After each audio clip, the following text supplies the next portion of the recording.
Good morrow, my lords. How fares the day? Today, we shall be reviewing Goldlewis games, yes.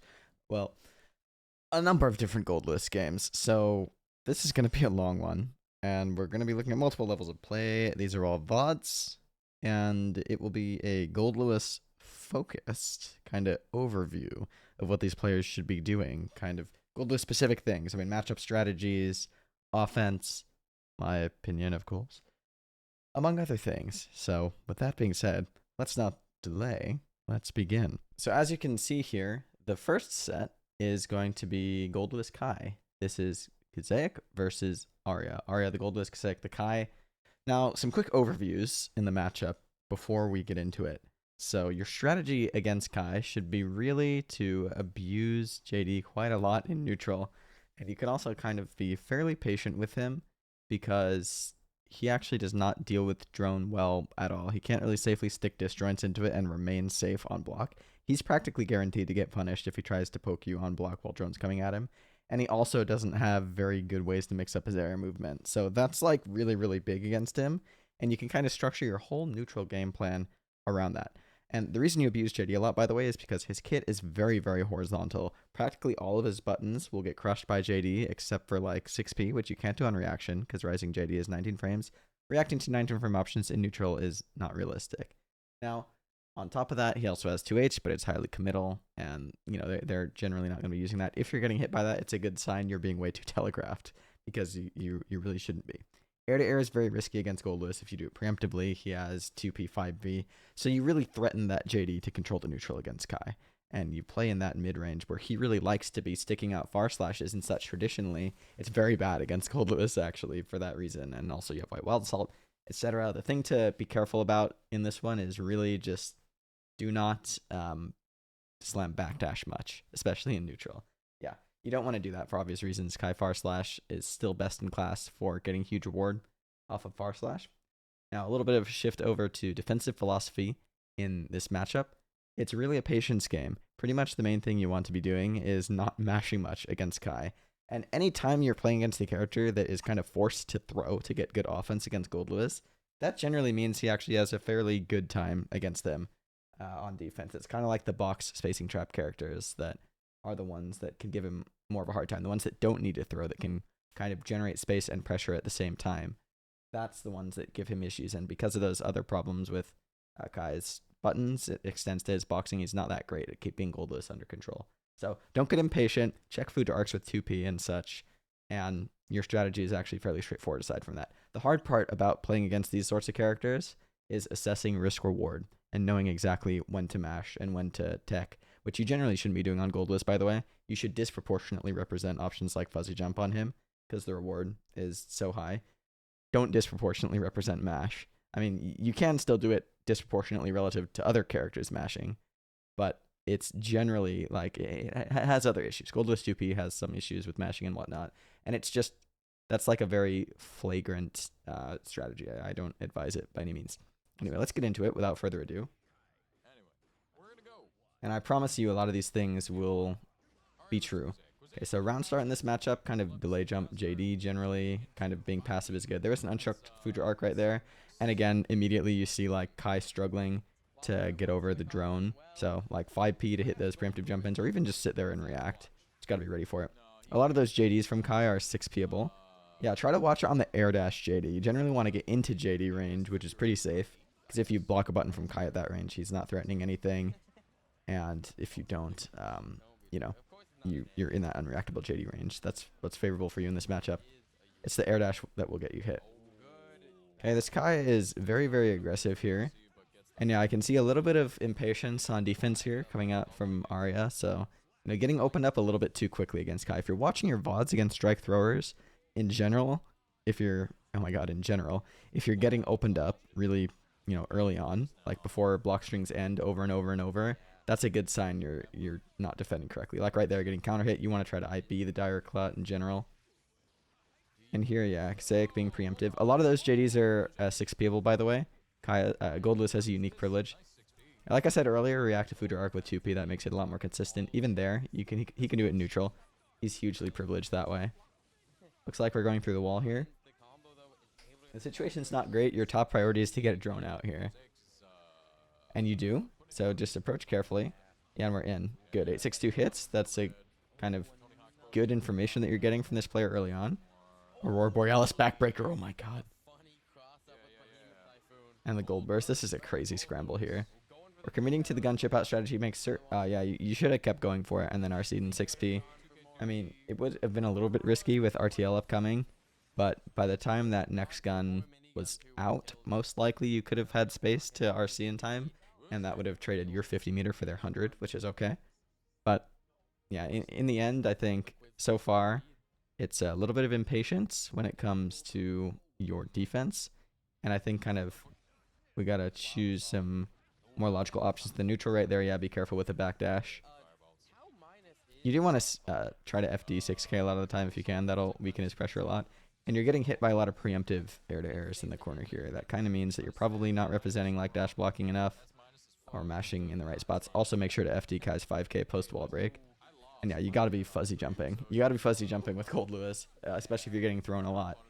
It's just like, it is very, very risky to play an aggressive throw game against Goldlewis, and you have to make them feel the weight of that risk. Round start there again, I think a little bit questionable. Slightly mispunished there. And yeah, we still want to see if we can identify what this Kai player is and isn't comfortable. Yeah, 2P check on the Foudre there. What they are and are not comfortable with blocking. Yeah, try 6P there. After that, higher, those higher JS, JHs especially, it's a really good spot to 6P with him. That one I'm not too sure about, but yeah, another Foudre arc unchecked here. But we got the side swap. A questionable combo routing there. I would say breaking wall is fine, but going for the gun wouldn't have been worth it even if it did hit. It's too much burst build. Nice. Generally want to confirm straight into 248 there on hit instead of the 5K or 2K, but that works too if you're going to kill. Honestly, it's somewhat of an easier tournament combo anyway because it's less spacing dependent if you're dashing. Oh, we'll take that. No wall break here. Another preemptive air to air here. You see what I mean? This Kai is getting really, really aggressive. Nice side swap there. Yeah, at certain spacings, you can't really get much of a follow-up. And good, yeah. This is where we get good information here, because we saw 486 that kind of, like, got in for free. I would say you want to debate YRC there on that drone, most likely, and kind of string into a guard crush at the end of it, like 486. That's kind of the general strategy with it. When it's on top of someone, you either commit to baiting with, like, a 2P, or you string into guard crush. There's really not much in between. You can also try, like, high-low mix-up. But again, what I'm seeing is that this Kai is fairly uncomfortable with blocking Goldlewis pressure and reacting to it. So if I'm you, I'd say, at this point we have enough information to start slinging some slower BTs like 486s and whatnot and keep going for these high-low checks with 862, 842. Safe job as well is very, very good against Kai. I forgot to mention that earlier. Because if you do meaty, which you are doing if you're safe jabbing, because of the way his DP frame data works, you can actually go for 2 of them safely and safe jab him DPing after your initial safe jab, which is a very annoying RPS against other DP characters, but don't have to deal with it against Kai, so it's really, really strong. You gotta be careful with BRC. A lot of the time, characters can walk back out of it and press like a 5 frame and hit you. It's kind of just something to be aware of. You have to dash forward a lot of the time slightly before you do it. Probably couldn't have gotten a better pickup there. Sorry, probably could have gotten a better pickup there. And now we have them in the corner. Here we go. Yeah. And like I predicted, we're getting really, really good value out of these slow behemoths against this Kai. They're so far not really representing the correct defensive option. So keep abusing that. Next time they're in the corner that you can just kind of loop it till they don't know how to deal with it. Far/268 is also generally really good against those players. Like once you feel like you're starting to establish a pattern, like, hey, obviously I'm going to far/486 here. That's when you introduce the far/268 and it's free real estate. There we go again. Yep. Yeah, not knowing how to block these BT cancels like the high, high, high, low strings. Keep abusing that throughout the set here. A little bit of a risky backdash. Again, I want to see a little more fuzzy jump. Not one tech, but I think that's okay. But also not one mash on these throws so far. So a little bit better rotation of options, I would say, on defense. Yeah, nice hit on the cross up there. But again, you pick up just with 248. If you did, they likely would have died. See the combo here. He's not dead. So let's go ahead and optimize this combo a bit. Okay, so no risk, a little under half HP mid-screen with under half burst. Let's find a combo for that. Probably something fairly straightforward like this would have done it as well. Yep.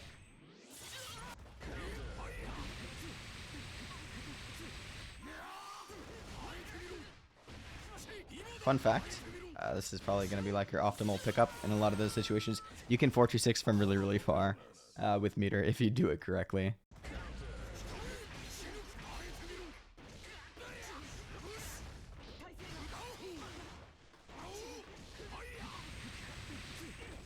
This is also a very, very optimal pickup in a lot of cases, but it's very, very screen space dependent as well.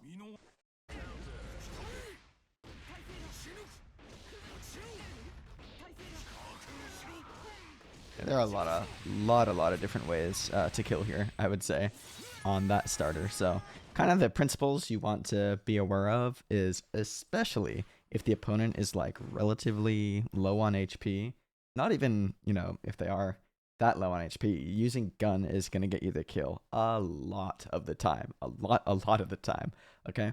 And so that's kind of one thing we want to be aware of going for these kinds of combos, and just having your correct punishes ready for different spacings. There's a lot of different ways to go for consistent punishes now. So with that being said, let's hop back into the set and take a look.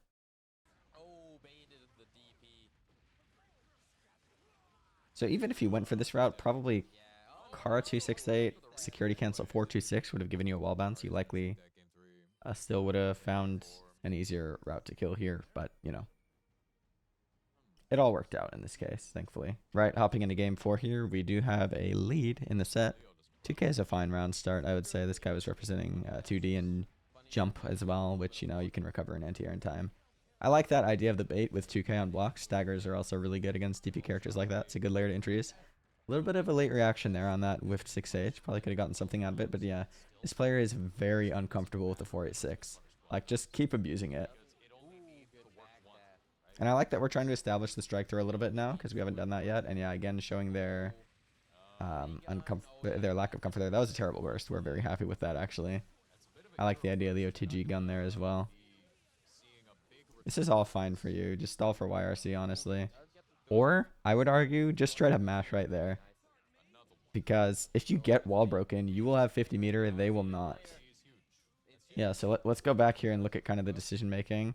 So right here, right, if you're literally just straight up mashing on them, you would have gotten hit, but they could not have done a burst safe route before you build 50 meter, essentially. And look how much you got just for blocking anyway. Like, right here would have been a fine burst, micro dash for the last bit of meter, beam. When you're starting to get at risk of losing the round, you know, you have to be careful of the decisions that you make and not get too greedy. Like, your burst is generally worth a round, especially if they're down burst as well. It's like always worth a round, more or less, compared to losing it. So keep that in mind. And again, now we don't really have the luxury of making those decisions anymore, because if you get hit here, they can, you know, 50-50 your burst with super and RC. Yeah, so you have to be really careful about that kind of thing. But especially if you're about to get wall broken, you have HP and resource lead. They can't super you. They can't bait your burst. Just mashing if they're one hit away is generally a pretty decent strategy. Here we go again. They have DP points on those 2Ds, so careful staggering with that too much. Okay. Drone knockdown. I wanted to see a safe jab there, probably. This is okay as well. Not the biggest fan of the meter spend. Even if you opt for that, do FRC instead. And yeah, opting to DP out of there. That wasn't quite throwable. Now some conversions coming out from this Kai. White Wild Assault in. And yeah, another 486. Just keep doing it. Like, they clearly don't know how to do with it. Gun there is an okay option, but yeah, when you have 50 meter, you know, past a certain point, you have to be proactive. It's another reason JD is really good, by the way. It will also beat Dipper. And yeah, it just abuse the fact that they're not dealing with these cancels. Look in the camera. Kshue doesn't even know what's going on again. So he's like, what is that? Lab the matchup. And make sure to FD those maybe 5Ks, yeah. And again, another, you know, preemptive air-to-air. Don't let them get away with that. But this is good, yeah. Again, keep abusing your knowledge checks. Good awareness there not to go for 248 as well. It would have whiffed. Nice try on the fast blue RC. I don't mind that meter spend there. That's okay. Good reaction with the White Wild Assault. It's really good in a pinch against that. We're baiting DP there. If you're going to bait DP again, just like safe jump or do safe jab. There's no point outside of staggers trying to do anything crazy against their wake up. Yeah, stay patient here. They end up with a throw. Yeah, still like, there we go. See, we represented a jump on defense and it worked out really well. A little bit of a misspacing here though. Let's go back a second and take a look. See what happened here. So we escape here. Here you could have gotten a 248, but this is okay as well. This is actually pretty good spacing to do a fairly ambiguous left-right. I think you want to do forward jump like delay air dash 862 for this case. Yeah, that would have been the issue. Even a normal safe jump into like true stringing close slash BRC would have been pretty good. Or even just like run up safe jab, or maybe if you ran up, you would have generated meter to do an immediate TK BRC. Drone media, there's a lot you could have done. Just kind of a little bit of a flub there. It's all right. But now for game 5. Okay, game 5 here. See the round start? Yeah, 2K is okay. I still want to see more delayed jump JDs, more dash blocks, some call out. Safe jab here perhaps? No, another BT, that's fine. There you go. Very, very nice. Let's analyze the combo here. Up. Hold on. That was definitely a kill that we had here. Let's go back a second. Let's watch what we had to start this. So they have about 45 burst. They have a JK, 2K, 2Ds worth of risk. And they're at like 95 HP. Okay, let's see what we can cook. So I like the idea of the 4-2-6 combo, but generally, this should be your route if you want to go for a BT combo in the corner. You want to route into a 268 and a 4-2-6, and it doesn't require any security cancel at all, and you can still get big damage. But again, this is kind of like overarching principle with Goldlewis. If they have risk, look for a gun combo. It is very, very likely to kill even with a minimal amount.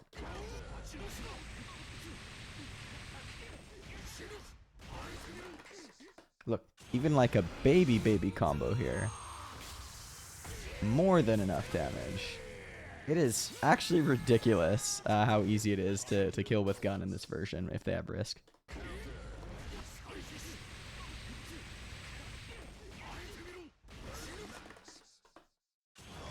And also, like with the 6H route, this one is like even easier.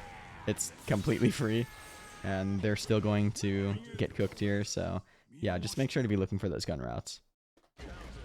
See if I can get my personal favorite.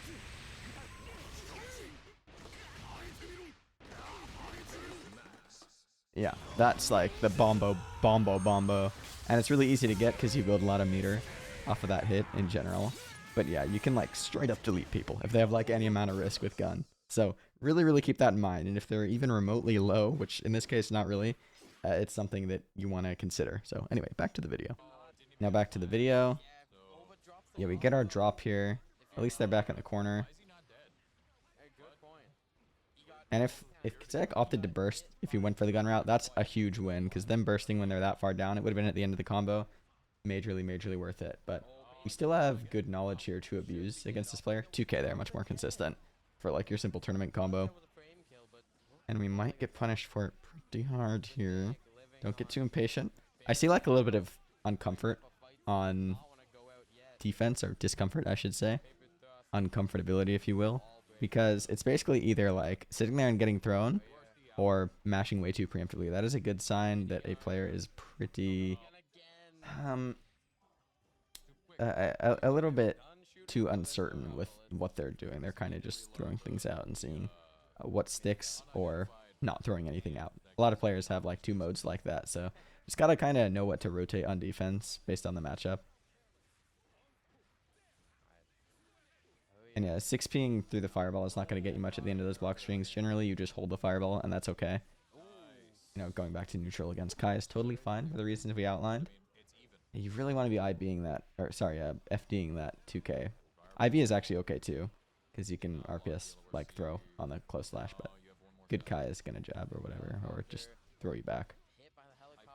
A little bit of a drop there again, but that's okay.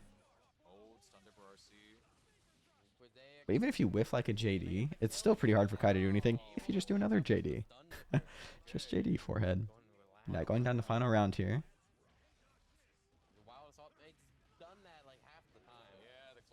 A little bit of a late clash cancel there. This Kai is crazy. They actually just risked it all with that other DP. DS is okay on the projectile. Gotta be careful here. And yeah, you want to experiment with 6Ping some of these JDs, I would recommend. There's another Foudra unchecked here. Yeah, Kai stagger pressure. Kind of when you're deciding when to mash against Kai, you want like a either good spot for risk reward, a spot that is not in your already established patterns, or a spot that is based on a pattern you recognize from the opponent. That's like the rules for mashing, I would say, logically. Okay, we got another combo here. Hopefully we can get the kill. Oh, not quite. And we'll see what happens in the end. It's the Dipper RC, because the DS kind of went unpunished. That is okay. You know, that's a flub for the set. But let's go ahead and take a look at the starter here and see if I can find a way to optimize it. So we had like a /486 worth of risk. Counter hit 486. Oh, you could have mega killed here. In fact, I'm not even going to lab it. There's a billion different ways. Route into gun. Even close /6H gun would have absolutely murdered the Kai in this position. But yeah, this route here, you would have wanted to opt for a wall bounce afterward. By the time it's already skilled multiple hits, gun is generally no longer worth it. You know, there were a lot of ways to save that combo and still get the kill. So yeah, a lot of this comes down to just being practiced under pressure and labbing all the different routes and just being ready for it. But you know, a good effort nonetheless. And hopefully next time you should get the better of this Kai. Okay, set 2 is the OCE Goldlewis bluedude against this actual olliedog down there. So, a bit of an overview for this matchup, kind of like with Kai. So, there's sort of like 3 things to understand: offense, neutral, and defense. Let's start with offense. So, on offense against Axel, he really has only one mash option, and that is 2K, which is kind of like a low-hitting option. And thankfully, you have a low-crushing 5K, disjointed 2S, spacing traps with BT, and another privilege is Axel has really, really bad anti-airs, like a bad 6P. So resetting him with JD air dash 268 after like air dash JK is a really, really, really common reset against Axel. And that's like the weak one. It still works. It's so strong against Axel. It's something I'm going to be looking out for in this set. You got to abuse it against them, because if they're not good at dealing with that, that's like a very, very strong knowledge check / reaction check to abuse. Okay. The only thing to consider as well, on top of all that, is that Axel's like risk reward on defense is really bad. He's super squishy, so he's risking his life when he mashes, and his reward is pretty low. So kind of the effect is that you can one-turn this character very consistently. You just have to be aware of all those little kinks and not let him escape, and you know, balance the risk reward correctly. A lot of the time they're going to represent like just extended FDing for that reason, and try to get back into the mid-range where they have, you know, 2P and 5P and such. You don't want to let them do that, you know? So the next category is neutral. So the idea here is that Axel cannot keep you out without taking enormous risks. So the thing to understand is that he can't simultaneously deal at all with kind of raw BTs like 68464, which will hit extended hurt boxes of his, JD, which will go over like 2H and 2P and punish them, super jump JD, which is really good for dealing with 5P and kind of getting over it, and just kind of dash blocking and taking space. And also a White Wild Assault, which you can also use on reaction to his Tornado, which is really good, or even after certain buttons like 2H at some spacings and whatnot, also really good. So the important thing in this neutral here is, honestly, just don't make egregious errors. Like, don't get hit by crazy counter hit starters, and don't get clipped by too many stray hits. Like, have a nice clean dash block, and kind of focus on the options that counter what the Axel is over-representing, like pattern recognition. You have a lot of time to do it, and are not taking really any risks by being patient and establishing their patterns, and just work your way in. You really need one hit. He needs like a billion. You know, that's like the classic with this matchup. Okay, then the last aspect of the overview is the defense. Just be patient. Again, like when he's running offense on you, there's nothing really too crazy that this character is doing. And that's why it's such a winning matchup, because defense is doomed for him. He's going to reset himself to neutral, which is kind of overall your favor because of the risk-reward difference and the way your buttons interact with his. And then on offense, like I said, there's really not that much harm coming your way. You just really need to know how to deal with Renson, and I'm pretty confident that's going to come up, because that's like the limiting factor for pretty much any Goldlewis struggling with this matchup ever in history. So let's see what happens as we get in. Round start, I like 2K, I like Super Jump JD, I like Dash Block, and my Wild Assault. Those are kind of my go-tos for this one.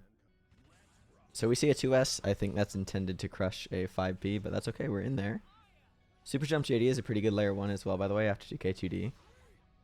And yeah, this is like a classic Axel Goldlewis round, over in like 2 hits, 2 interactions pretty much. You get the hit with Goldlewis, you start your turn, and you win. That's like how it should be going. I'm not going to lie, most of the time in this matchup. If a round didn't go that way, you made some kind of mistake, or the Axel got very lucky. Clean up your buffer there. Don't be getting 2S684 on whiff, rather. And I already saw some messed up Renson defense there. Good white wild salt on reaction to the tornado. And yeah, this Axel immediately, their only mash option is 2K. So, you can 5K, you can 2S, you can even 248, like 486 now is really, really strong against that. Okay, time to explain the Renson RPS. Okay, so this right here, this is what you really, really want to avoid, is not FDing this explosion here. I believe this is Renson S.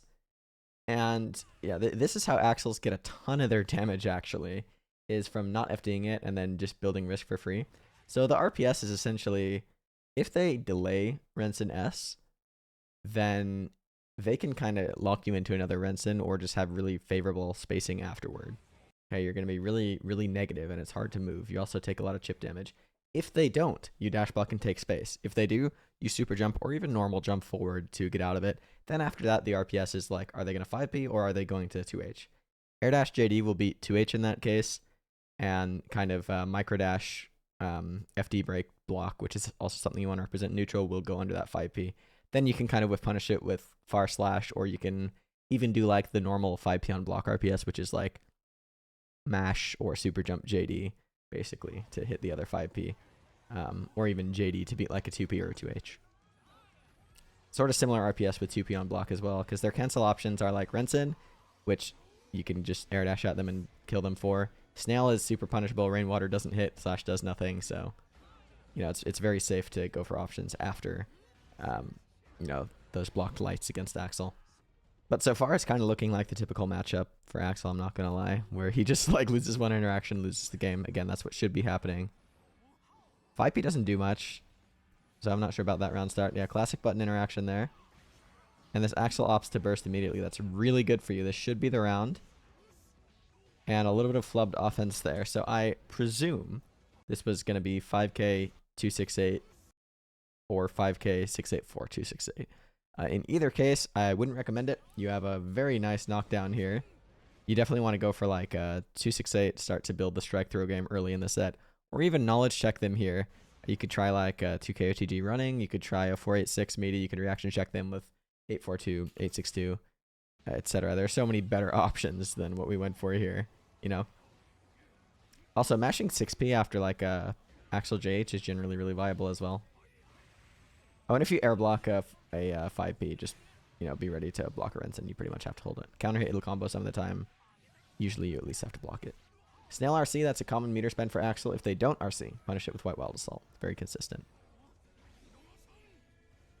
And we're in here.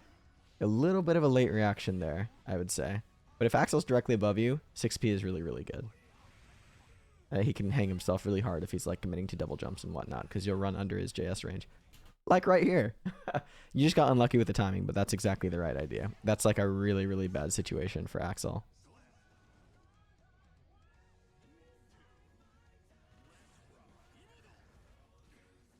Yeah, working our way in here. And another common option, yeah, air dash after JS. You got to be ready for that. And kind of just like rotating your options correctly, especially when you're moving under 5Ps and whatnot. I think inserting like the FD break dash blocks is pretty important as well. We get the DS immediately. It's good. Unnecessary RC there, I would say. Axel's reward is so low on whiff. Yeah, the right idea here, which is like forward jump JD, just a late reaction. You do get a big bombo for that, or even jump like air BT is your optimal bombo starter on that. And yeah, a lot of like whiff 5Ps in this situation. This is where you want to be RPSing like every time. So right here, raw BT would have would have bomboed this guy, but I don't blame you for not doing it on whiff. But I mean, at least after the second one, you want to start considering an option like super jump JD and whatnot, particularly if the axle isn't showing you that they're like ready to anti-air it and whatnot by sitting there and waiting to 2S. Another common situation here, by the way, after you block like a space 2H, that's a good signal to you to jump in some instances. It is spacing dependent though. And yeah, when you're 1 HP and he's poking you down, this situation is still doomed. We're not going to harken on that too much. 2K round start is fine, and we're in.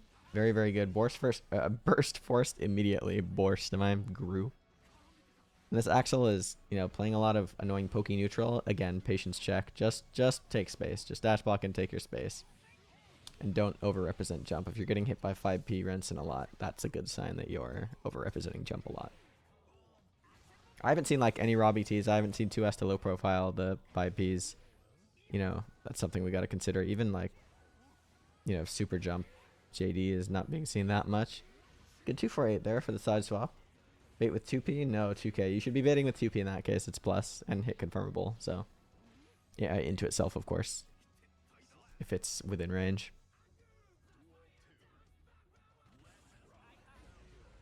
A little bit of a sloppy buffer there as well. There's no way you should have gotten counter hit, but that's okay. We're in. And it looks like this actually not dealing too well with the long range BTs. Also, counter hit OS if that's what you were doing. Do 426 when you're near the corner. It all works out though. We're in a good situation. I think you could have killed by doing like BT into BT here instead of close slash after, or even 6H, but not that big of a deal. Actually, maybe not. Hard to say. It would have been close. I think it would have killed. Anyway, we're just generating burst right now, so as long as we don't troll, we're okay. That probably should have been a backdash BRC. Definitely shouldn't have been a YRC, but it's okay. Good hit confirmed by that Axel. And again, make sure to FD here. Probably could have white wild assaulted that one in time. I don't blame you for not trying it. And, you know, when the Axel is just sitting there spamming buttons, you also do want to represent like gun and drone sometimes at those ranges. Yeah, just kind of struggling to insert those options that I mentioned before. But there we go. We get the throw. And kind of some mistiming on the BT there. I would say you probably want to string into 486 pretty much all the time now off that. We force the burst again, though. And yeah, that's the situation that we're looking for, is like jumping over the Renson at certain spacings, you know, especially second Rensons after the first, which is common. Interesting choices there with the newer BTs. We keep pressure here. Didn't generate 50, unfortunately.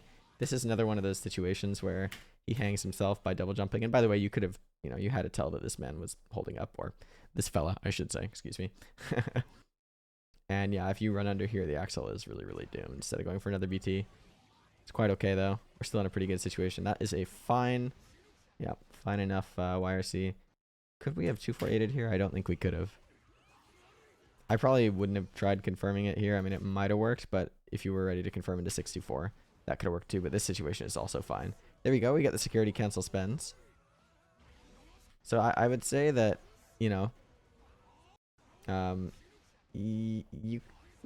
running offense here, you want to establish some things you haven't established yet. So you don't want to like let Axel just block you out a lot of the time. You want to do greedy extensions that he can't react to and deal with well. So like your JD's there instead of 2K, for example, or like another behemoth, or, you know, inserting a little more strike throw. It's just not quite varied enough. I feel like you're getting spaced out way too much on your own offense, you know? But hey, it worked in that case. Just kind of pointing out things that could potentially be done better. Moving on to game 4 here, I believe this is.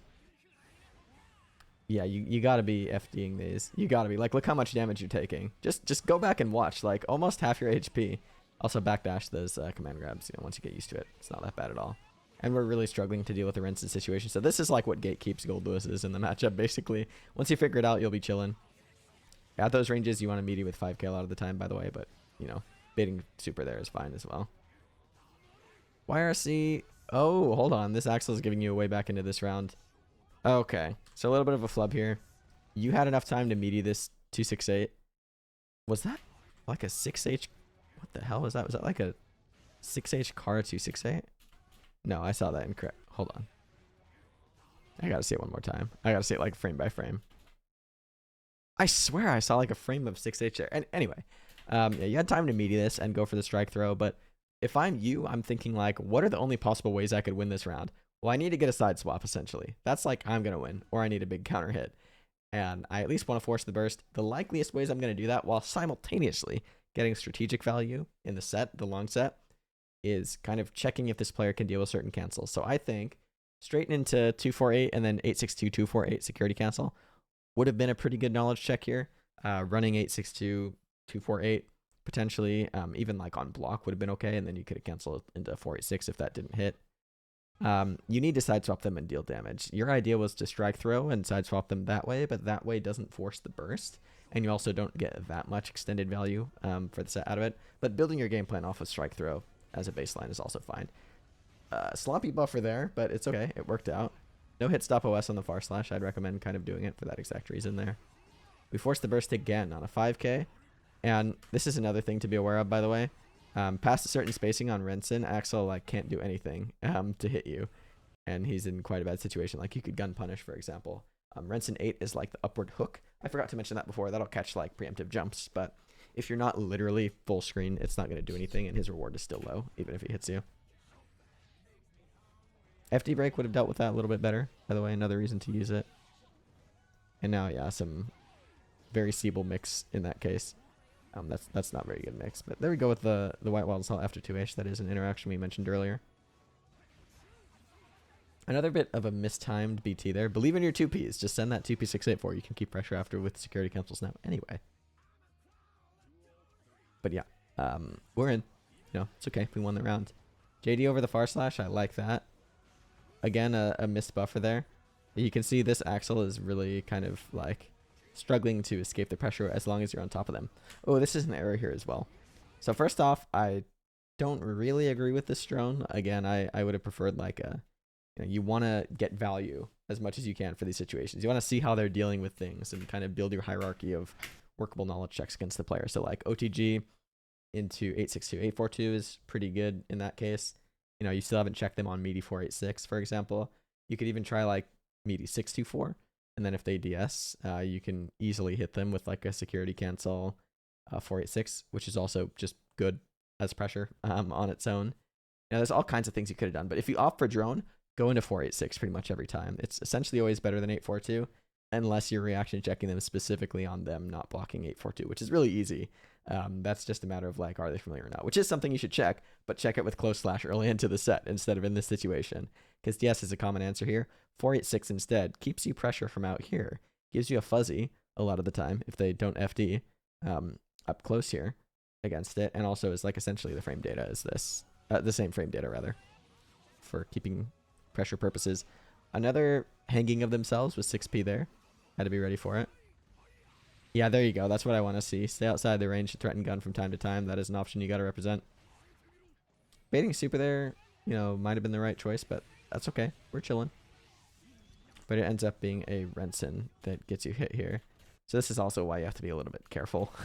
But it is risky by the Axel to do full screen Renson as well. You just have to be active more. Like, you know, they saw you sitting there for a while. You can't do one thing for too long in this matchup. That's like a license to them to do what they want to do. Are they going to kill off this? I don't think so, no. They're definitely not. Post wall break here. White Walled Assault RC is like old reliable, of course, but you know, they might have been looking out for that with throw or whatever. DS shield is, or the DS is respected there.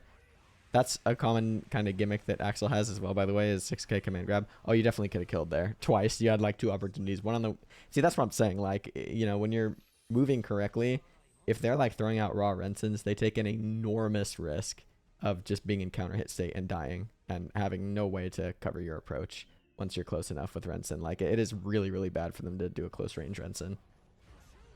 There we go. And we're in there. The Axel, again, bursts really, really early. That's kind of a common trend for them. Unfortunately, a gold burst. And again, look how much HP you're losing by not FDing the Renson S. I'll misconfirm there on the close slash. That's okay. And Yeah, another kind of flubbed hit here. I definitely recommend investing into hit stop OS on your S buttons. Even I don't do it all the time either, by the way, but it is really good for these reasons. Oh, unlucky timing there. And yeah, we're kind of getting hit by some mix here that is not really that hard to react to, in my opinion. This just kind of takes practice to see. Could have tried a blue RC there, by the way, but you know, we're chilling. FD, you know, you had to FD there. You would have lost your 100-meter, but you would have been in a fine, well, not a fine, but like an okay situation. Like I said, low HP against Axel is just generally bad. JP is also pretty good air to air in a pinch.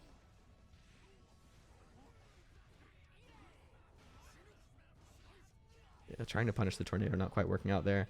If you air block Renson 8, there, which is the hook, that's also like some throw RPS shenanigans, etc. I'm not going to get into that. It's fairly detailed and not that important. By the way, if they're charging like Tornado and you have a lot of space and you don't want to wild assault or BT, kind of just pulling a drone is a good option as well. That had to be a misinput on the BT. Really, really unfortunate there. The burst, you're too high. Yeah, you're not very plus there. And the Axel recognized that. Little bit of a scramble there. Okay, so takeaway notes for Blue Dude. Actually, was that game 4 or 5? Hang on, I gotta make sure. Okay, so takeaway notes for Blue Dude, and kind of for all those struggling with Axel as Goldlewis. You really want to make sure that you're countering his options in neutral with the correct counters and rotated correctly, kind of inserted with the correct frequency, whether that be based on kind of player patterns or even sort of just doing it algorithmically. Like, if you represent those options enough, you're just going to win on the numbers, essentially, especially if you're not getting punished that hard for being wrong, which, you know, if you're defending correctly against Renson and such, usually it's not that much of an issue. And also, like, being able to one-turn him correctly plays into that. So I would have liked to have seen a little bit more varied offense, a little bit more kind of strategic checking as to what they know and what they can and can't deal with. But that just comes down to, like, how big is your bag of tricks with Goldlewis. And I have lots of resources for that. If there's some things that you're curious about, you can also watch higher level VODs for that sort of thing. But in any case, I feel like this was a pretty informative one. Let's move on to the next. So now on to our next set. This is Lord Kribington, Gavin, versus Jack. This is from not this most previous TNS, but from the week before. Gavin had a really nice run after making a crazy comeback against Marbella in order to make top 8, but then had to fight Jack. So I have this pattern I've noticed where players that I grind with get like incredibly good at the matchup. And Jack is perhaps like one of 3 premier examples of that, is being kshue and climatize. But yeah, I'm not gonna lie, it's not realistic to expect to beat Jack as pretty much any Goldlewis, because A, he's a proper top level player, so Jack is in contention for like perhaps best in the world, and you know, top of the top NA at the absolute minimum. And so his core understanding of the game and ability to run offense and decision making already like through the roof, so you have to deal with that. And on top of that, Jack just understands the matchup so well. Hits reaction checks that are important, challenges in the right spot, very good understanding of risk reward, knows how to manage resources against this character, knows decision making as to, you know, when to wall break and whatnot, when to slum, knows how to find player habits, knows kind of common Goldlewisisms, etc. So you really need to understand the core of how to run offense that forces people to guess with Goldlewis when you're playing against Jack, and that's going to come up. So getting right into it, Jack is going to opt for backdash round start. Pretty common and annoying to deal with because your white wild assault won't punish it. Then you spent half your burst. Okay, good burst into the corner here. I like it. And this is where you really, like, immediately you can see you have to start establishing, like, really good core offense against Jack. So you had security here. So you probably want to start at the bare minimum with, like, you know, threatening cancels here. So maybe 268. 268 if you were in range there. Maybe checking if they're blocking correctly, like running up and doing like a 64 after. But yeah, kind of like knowledge checking Jack or reaction testing him specifically is really difficult. Instead, you want to build your game plan out by things that no matter who you're playing against, they have to guess. One good example of that is just basically looping 268s. So instead of close slash here, you do 268, and then you just do like 268, 268, 268. Oh, am I going to do security cancel? Oh, am I going to frame trap? Oh, am I going to go for some other reset? None of those are reactable. That situation is really hard to deal with, and you can see Jack is low on FD. If you manage to make Jack run out, you're suddenly in a really, really good situation here. And so you want to choose the route that forces him to guess and build out from that. That's when you do the mental stack, and you can then throw in reaction checks on top of that if you want to check players. But kind of the correct way to do it is build outward from the guaranteed things. This is a left-right. Gavin guesses correctly. And yeah, Jack that's another Goldlewis-ism that he's really good about. It's kind of reacting to 6p, being in the good headspace, knowing to expect it. And we got punished there right away for it. Now, the neutral is quite rough. So right there, that's kind of like a fuzzy block check. But Gavin here, you have no choice but to remain patient. You block the tap dust. That's really, really good here. In general, against chaos, you likely want to check them right here. Because frame trapping correctly after this tap dust is pretty hard. If you hit 2p, you're in a really good situation. You could even try 2k if you want to get really cheeky with it, and that can give you 248, and that's like game-winning situation. But yeah, Jack is not going to mess that up. It's just generally good, and another tap dust comes out. Only so much you can do, and unfortunately, navigating the neutral is going to be really difficult against this player in general. But that's kind of the first round. So far, kind of the main takeaway is running offense, I would say. Offensive decision-making. Yeah, the round start is going to be 2S there. Walk back doesn't really accomplish much for Goldlewis, I would say. And yeah, Jack just running some brutal offense here, rotating options, and now we're opting for the wall slump. Good blocks from Kribby. Mashing throw is a fairly good option, by the way, on 2K if they're close enough, because they have to one-frame you, essentially, to not have a gapless block string. Now, there is delay 2D that can hit you, and, you know, you'll lose. There's delay shot that will hit you, etc. But the onus is on the chaos. If you're in throw range, it's pretty risky for them. If you get the back throw, you win. So have to represent it. You have to. So now in cursed neutral here, literally cursed neutral, really, really rough. So once they jump, if you want to jump, you can kind of mess with the reticle a little bit. But there's a shot here. Jack opted to conserve it for a while, so maybe you would have had time to get like an air-to-air out. But in general, this is just a rough situation already. Opting to play patient is okay, but man, it's going to be rough. You have full meter here. Or rather, Jack had full meter, so expecting a throw wouldn't have been the most far-fetched idea. But in the end, once you were in this situation to begin with, it was rough. So we'll go back and question how it started. And it really comes down to the round start. So you got to look out for these kinds of options like far/2s. More than winning the round start, you really don't want to lose it. So, you know, jump back, backdash if you want to offer defense is the better choice to just walk back. Because otherwise, you're giving him like a free far/ or a free 2s. Now, conversely, if you block this, you know, he has low resources. You can win the game right there as well, because he's probably going to look for a throw of some sort. He doesn't really have much concentration to throw out. If you're right on that RPS, you do win, but it's his favor. So, you know, it's more favorable to be a neutral, especially with the threat of white wild salt, etc. And as you let security build. Now, that was an attempted 2S to beat a 6S here, I think. But yeah, it's essentially just a couple neutral interactions, and that's how we were down here. So moving on to game 2. Now, it's very hard to deal with far/round start, but kind of micro dash 2K is a fair option because you'll dash block into it. You can hit some other things. You're safe after he backdashes, and the like. So now that's pretty good, and you really want to get in that range where you can force chaos again to guess on like instant JD or you taking extra space. But against a player like Jack, it's gonna be rough. And yeah, walk back is a very safe option from him. Jack ready to throw the white wild assault. And that, you know, you probably only want to introduce unless, you know, you're pretty confident that they're gonna far slash and such. There's a whiff success there, Jack immediately putting away the gun. But it's just so rough to play neutral against Jack. They missed their wall break here. This is a really good situation for you. And again, you know, you want to force Jack to kind of guess. So like staggers on very non-negative lights is good. If you got this counter hit confirmed, that would have been good. But like on 2K, staggering on close slash and whatnot, you know, all that.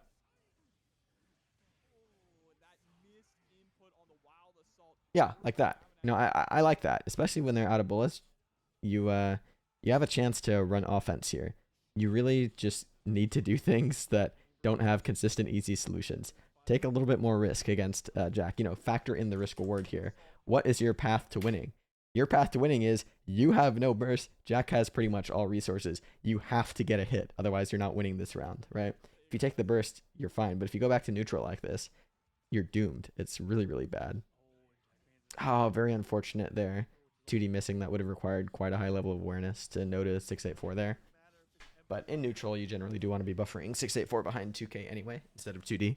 unless you're really greeting for a 2-4-8 hit, but in that case, you wouldn't have been.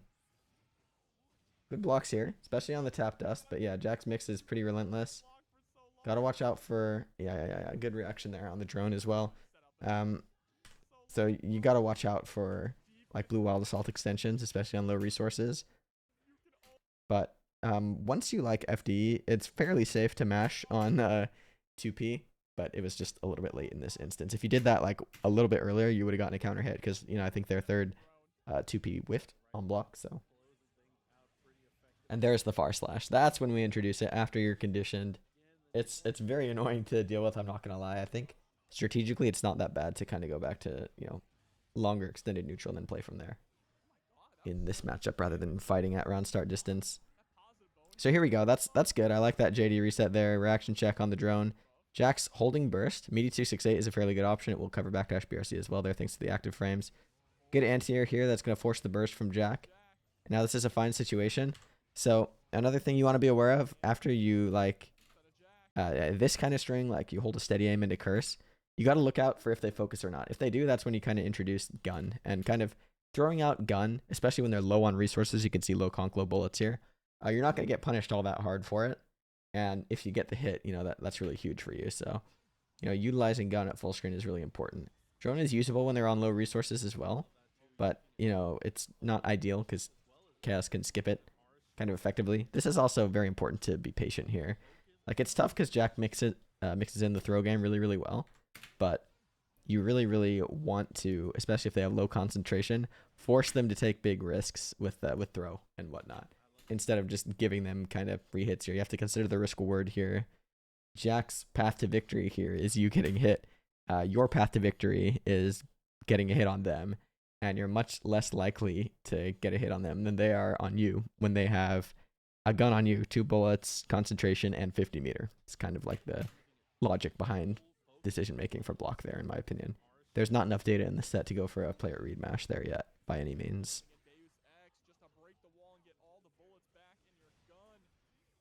DS, as you can see, does not do much against Chaos, but how much can you really do here, you know? You're already in a bad situation. I would say your best bet is just like, yeah, camp for 50 meter, but not FDing against Chaos is really rough as well.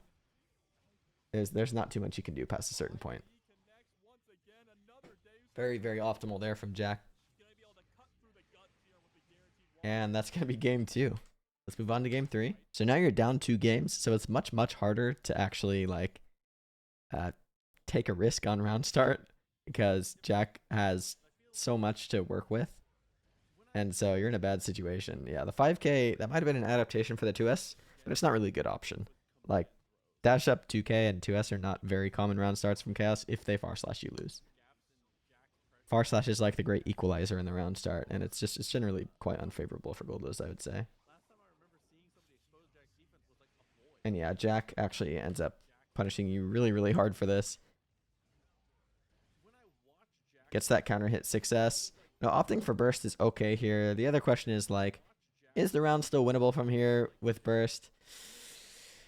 It's questionable. This is a discussion I had with Bedless Sleeper at one point. You kind of have to count your losses past a certain point against Chaos. Like, you might have been better off just sacking the round and taking an aggressive risk after wall break, and, you know, that's how you win. Now winning when you're down burst is quite tough. Jumping curse is good. Make sure to kind of get a forward jump if you can, though. Take space at the same time. Yeah, Jack doing some wacky mix. We're going to get the wall break here. And unfortunately, this situation is doomed. Once again, your best bet is to stall for 50 meter. You know, you're very unlikely to win that round from there. But Jack actually did opt for a risk. So one nice privilege Goldlewis has is that you can't like react an anti-air, your whiffed throw against his fuzzy jump. And if you do try to do that, and in fact, a lot of the time, by the time you even react to your throw whiffing, you'll just get counter hit by Goldlewis JD, and that's like a major win con for him. So again, overrepresent fuzzy jump relative to what you would on other characters with him. Not only for the HP reason, but also for the reward reason and the fact that it can't be reacted to.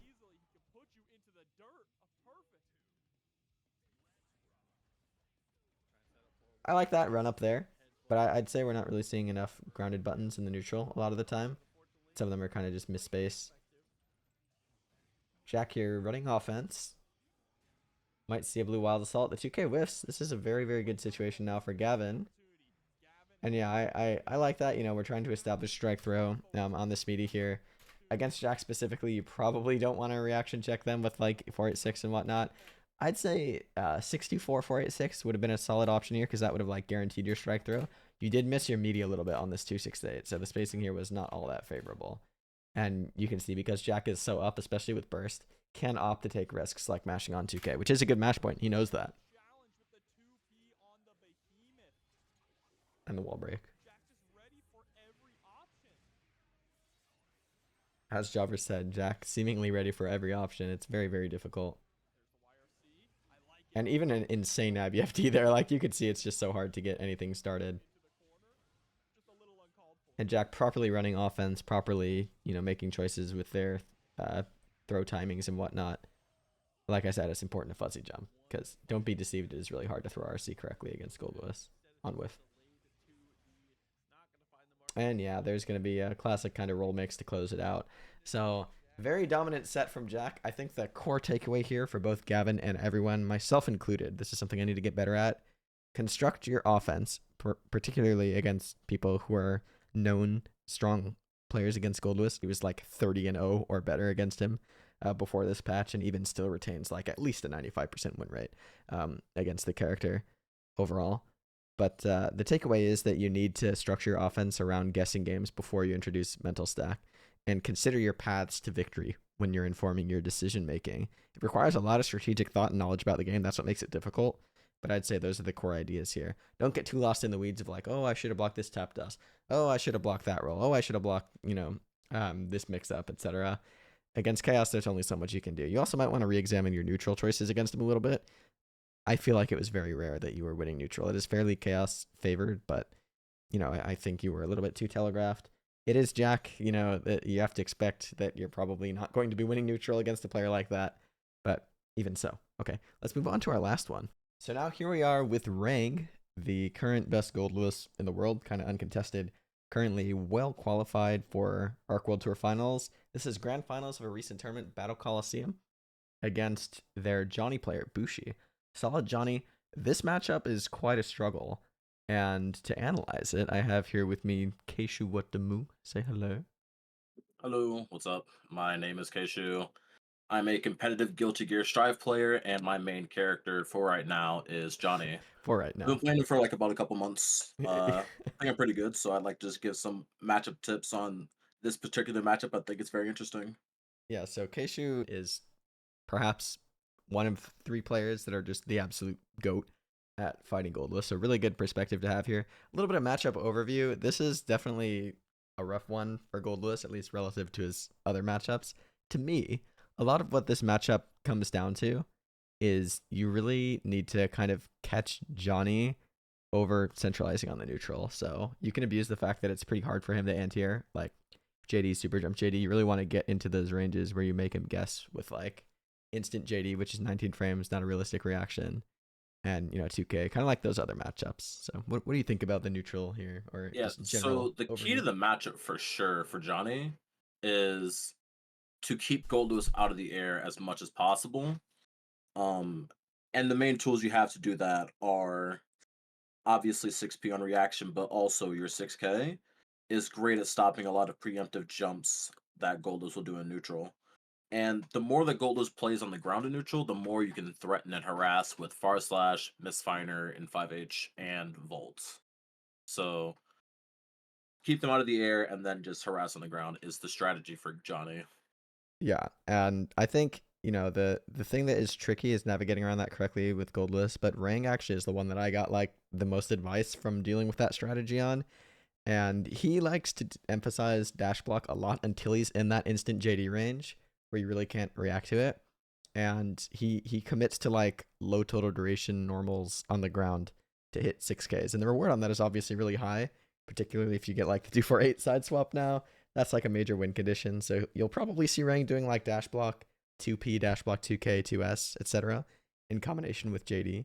And I think that's like the most stable strategy for Goldlewis in the neutral, but it can still be rough. So let's go ahead and get it started here. Well, just one last thing before we Oh, start. sure.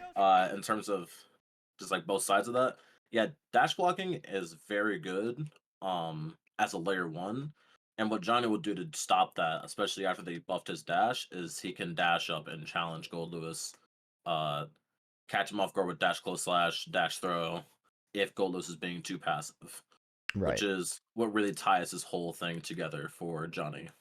Yeah, I guess the other thing to factor in that case is wild assault. It's really important to catch him doing forward dashes because of course even though it is worth the trade-off, he still can't block for 15 frames every time he presses dash.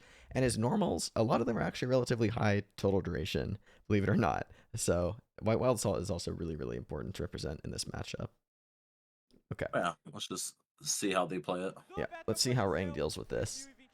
So in the pecking order of Brazil, Rang is much above this player, is my understanding, but nonetheless, you still have to be wise in the matchup to take it with This guy's Goldlewis. in grand finals of a major. Oh yeah, no, this fella's cooking for sure. I mean historically, as I understand. Yeah. They're letting the intros rock, of course.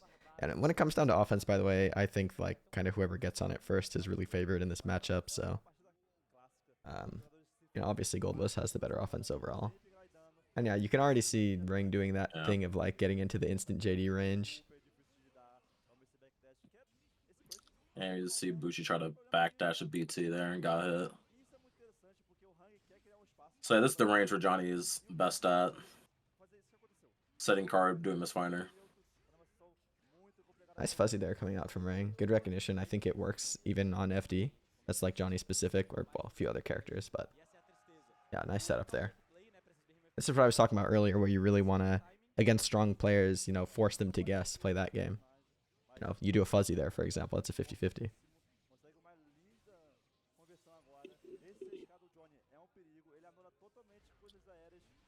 Yep, good anti-air. And this is where Johnny can really snowball. Ring might be in car super range. We offer the double overhead there. Uh-oh, Booshy. Yeah. A little bit vulnerable there. Very good block on the left right, though.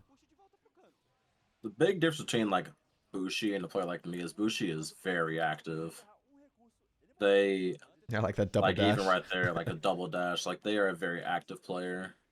They play very fast, and trade-offs of playing very fast is that obviously it's harder for your opponent to keep up with what you're doing. But when you're playing fast, it's hard to control what you're doing. Right. So you'll see Rang here has opted for a lot of preemptive pokes, and they've hit Bushi dashing a lot, which is, I think, very unstable for Johnny. Like, dashing should be a mix-up, it should not be your go-to. Yeah, and I also want to say from the Goldlewis side, there's a little bit of unfamiliarity, I would say, with dealing with some of the timings of Goldlewis's checks. Like, it's true that the backdash thing is a little bit overblown in terms of how much reward it actually gets you, but for Johnny specifically, it is really annoying to deal with because you play the game of like far slash versus dash after backdash basically, and that's really important to be able to represent on your defenses, Johnny, in this matchup.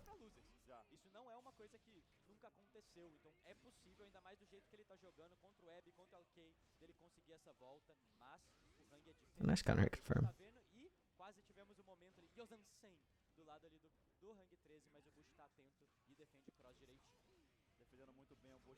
This was one big scramble here.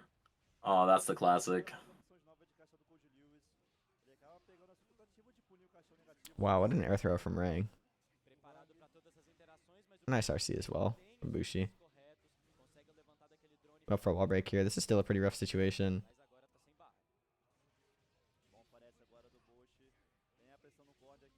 Nice crouch confirm. Uh-oh, the TK Finder whiffed. Gotta be careful here.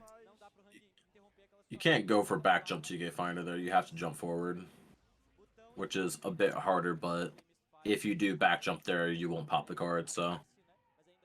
Yep. Booshy still managed to stabilize that round there. Also, Rang opting to not play round start a lot. It's not a great situation for Goldlewis, but I think the reward when Goldlewis is right is very high. That it's almost always worth playing it. It's you should be playing it more than Rang is playing it, I think. Okay. Very good 6P there from Booshy. That was a nice read and huge reward. I think Rang very likely should have bursted that, but, Not the end of the world.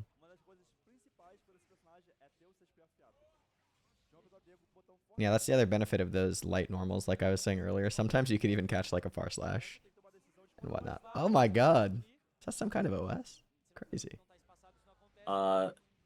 You can OS slow reversals or if you're really good, you can OS fast reversals and gold burst with the instant TK RC or instant TK finder RC. Oh wow. But right there, the finder didn't even come out, so there wouldn't have been a hit. So Ring is opting for generally really safe choices on round start, like you said. Like we've seen White Wild Salt a few times, but that's pretty much it. And in the neutral, really not swinging that many like big buttons, and a lot of reaction checks as well on the I will offense. say Rank is swinging big buttons. Like they press far slash a lot. The issue is that Booshy is playing so fast that they're not whiff punishing anything, Uh-oh. which is a bit of a problem. That was a Like JD. right there, JD or instant air deflect shield goes unchecked by Booshy. There we go. With punish on the BT there. Ring opting to mash. So you can kind of make comebacks with Johnny as well in this matchup. What I'm also not seeing from Bushi, in my opinion, is enough rotation of like the stance cancels and especially deal on offense. That's like a very strong layer in my opinion. It was a very good IBFD, but Asmus Finder didn't have enough range to whiff punish. Really good spacing awareness there from Ring and the left right as well afterward. Classic clash cancel. Ring opting for a lot of these like up high air approaches, and that is actually really hard for Johnny to deal with. 6K is like the only really consistent option he has, I would say. Wait, if you're going to on the clash cancel, if you're gonna clash cancel, you should never clash cancel to another 6P. You should always do jab. Oh, Yeah. epic Ring approach there. Oh, Bushi's stressed. Getting into game 5 here. Yeah, the far slash. Another backdash white wild assault round start. I mean, really, Bushi should be more aggressive on contesting that. Bushi has like an odd combination of like too active and neutral and too passive, it seems. Because like there's some modes where it's like that deal into do nothing for extended periods. A nice backdash down the 268. And I'm also not seeing like any challenges in defense, I feel. Like a lot of those 2Ks were 5K RPS points, for example. Yeah, just Bushi has a couple of weaknesses in this matchup, I think, defensively and in the neutral. Like there, another dash goes checked. Yeah, and this is what I was saying about Ring's approach. It's like quite a bit of safety emphasized in combination with like playing the air game.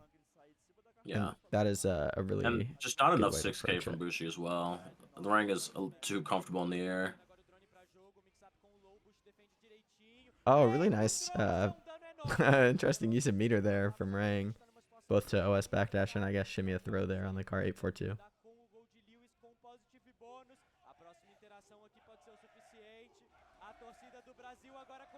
Yeah, how much can you do about White Wild Salt RC? So that's gonna be the set there. What do you think are your like overall views on that one, kshue? You get any like takeaways from that? Couple of things. One is that Bushi was not, like we talked about right before the set started. Biggest key to this is to keep Goldlewis out of the air, play more on the ground, and then punish Goldlewis on the ground. Bushi was not using enough 6K or the 6P anti-airs are great, but he was not using enough 6K to really dissuade just passive jumping in neutral, which is one of the biggest thing Johnny has in that matchup that other characters don't. And the other thing is being too aggressive on the ground got Bushi hit in a lot of spots where he didn't need to get hit. And to cover that, like, if you're thinking, okay, I have all this space in neutral, what should I do with it? You can, yes, you can dash, but you can also do stuff like threaten card toss. Try jumping in the air to air Goldlewis out of a jump in, or just gain more space with the IAD back JS. Even dashing under him can be scary, right? With the close slash proximity. Yeah, dashing under him. Poking with more 2S to stop, preemptive 2P. A lot of stuff that you can do to just like make Goldlewis have a very hard time in neutral. And I think Bushi was overrepresenting dash in comparison to the other options he could have presented. Yeah. Then other than that, on defense, um, Bushi like exploited a couple of the things that Johnny has on Goldless that are very strong. One of them being backdash on BTs. He tried that a lot. He got a couple actually, like on a 268, um, which is really good frame advantage for a backdash BT. Some of the best. Uh, Also tried backdashing some 426s and 486s, which are all good. Maybe let rank get away with too many meaty 486s. But the big one is the lack of 5K on defense. And Mm-hmm. what 5K is good at is stopping a lot of the spaced resets that Goldless goes for, especially off of light normals. Um, 2K 268 is a very common string. Rang used it a lot, especially towards the later half of the set. Right. And Bushi wasn't checking that. Um, and the reward that you get as Johnny for checking it is very high, so it's always worth going for. And then But other than question. that, I think Bushi's offense ran well. Well, I think the that's exactly what what'd I you was say? going to ask about. Do you think that Bushi wasn't representing certain layers on offense? Because I feel like that Bushi was not really making Ring deal deal with deal Yeah, nearly as much so as like you can force him to when you're spaced yeah. out. So I mean we can just like have the match running in the background while I'm saying this. But Sure, I'll go back. one of the biggest strengths that Johnny has against Goldlewis is that, especially on offense, is his boxing is very good, and it's hard for Goldlewis to deal with. Mainly tossing card when you're spaced, and popping card controls a lot of space. It controls Goldlewis jumping. It stops Goldlewis from just dash blocking forward since you're threatening plus on block frames. Um, like even you'll see here, like tossing card and forcing Goldlewis to have to take action, Yeah, right, is very strong. it was quite safe to go for a pop on that card as well, I would say. Yeah, But instead we kind of end up in this situation. right. And yeah, like you said, the resets here, two opportunities for 5K there, both would have been Yeah, really, really big. yeah, a good backdash on 268.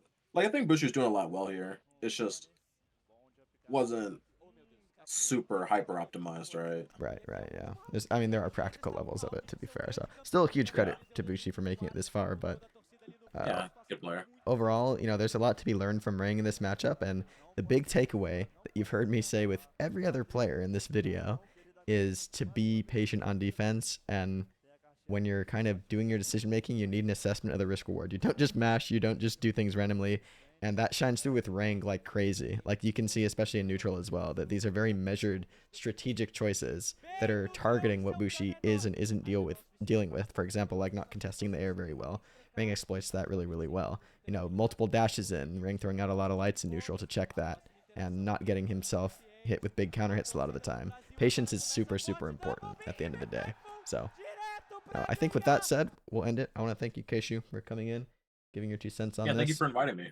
Yeah, of course. And see you guys next year for this video since this is an annual thing now.